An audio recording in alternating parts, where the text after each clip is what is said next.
Quindi ieri sera 6 gruppi diversi, 6 generi di musica diversi. E Tra poi i c'era gruppi c'era la la compagnia del cielo del Superbo, che sono un po', diciamo che sono un è po'... uno dei nostri gruppi preferiti, lo possiamo dire, Sì, tra perché i anche nostri- in trasmissione lo diciamo Sì, sempre. tra i nostri beniamini, nel senso che fanno una musica straordinaria, sono veramente, veramente bravi.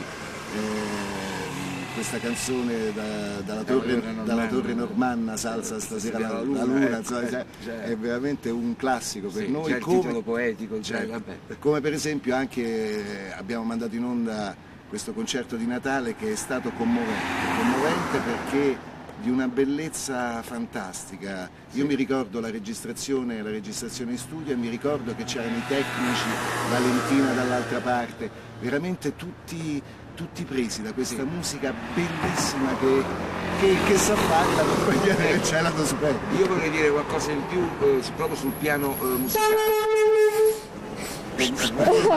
Dunque, Michele ed io veniamo da esperienze musicali sempre di rock naturalmente, ma lui avendo vissuto molto a Londra eccetera, più rock punk di un certo tipo, io anche esperienze di musica popolare italiana come la compagnia di canto popolare Aurea, quindi l'ettno vero italiano che a noi piace moltissimo, abbiamo addirittura fatto anche una compilation sull'ettno.